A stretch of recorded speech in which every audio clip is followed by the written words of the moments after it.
من الآخر معاكم خالد شبانة وصباحكم زي الفل. طبعا احنا بنهرج أخونا الكبير محمد شبانة وهو بيقدم البرنامج بتاعه. حبينا بس يعني نوسع الكلام يعني. آه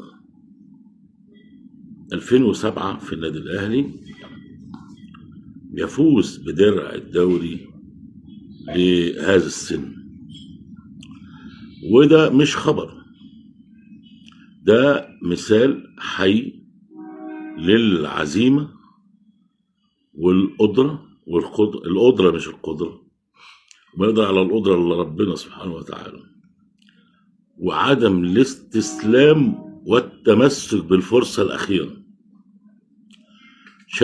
شأن الفريق الأول بقيادة تريزيجيه وزمايله، اعتبر تريزيجيه كابتن هذا الفريق بتاع المعلمين.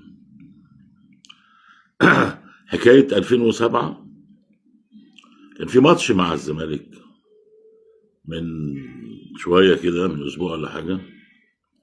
فريق الزمالك عمل ماتش حلو جدا وكسب الأهلي 1-0.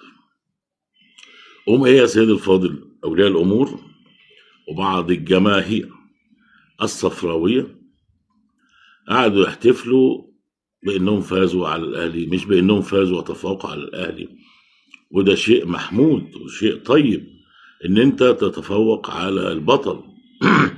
بتبقى طبعا دي شيء بيميزك إن أنت مميز. وفعلا اللي شافوا المباراة قالوا إن الزمالك تفوق على الأهلي ولعب مباراة قوية جدا، وإن النادي الأهلي كان لا يستحق، شهادة وليد سليمان اللي هو رئيس القطاع، كان لا يستحق هذا الفوز.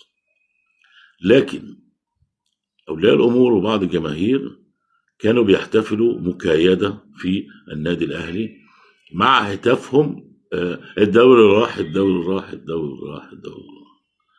إنما أنت تريد وأنا أريد والله يفعل ما يريد.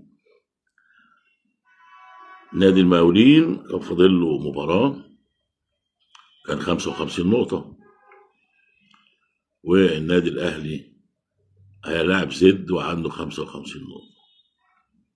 وزد بيقول لك على ملعبه في هذا السن لو زي الزفت قوي جدا، وكان المفروض ان يكسب الاهلي، لكن يشاء القدر.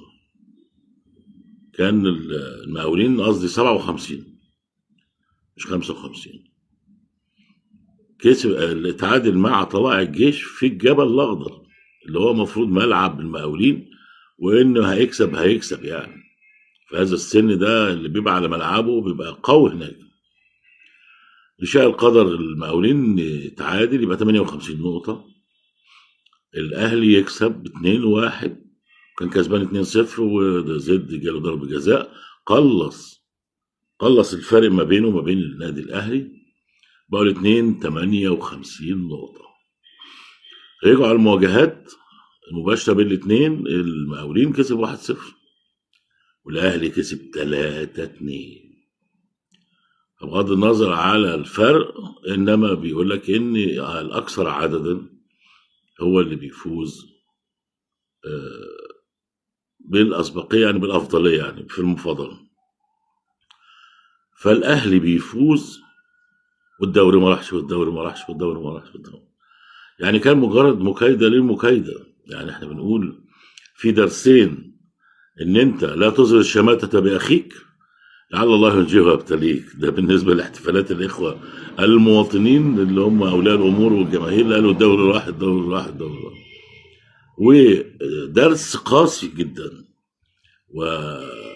ودرس يعني مثال حي ونموذج لكل ذي عينين للاخ تريزيجيه وزملائه.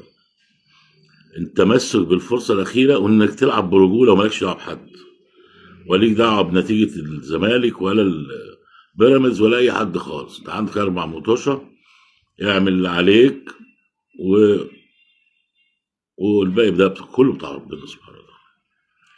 يا ريت الفريق كبير وقائد تريزيجيه والشناوي والناس الكباتن الكبار ياخدوا هذا نموذج ونبراس للمرحله اللي جايه.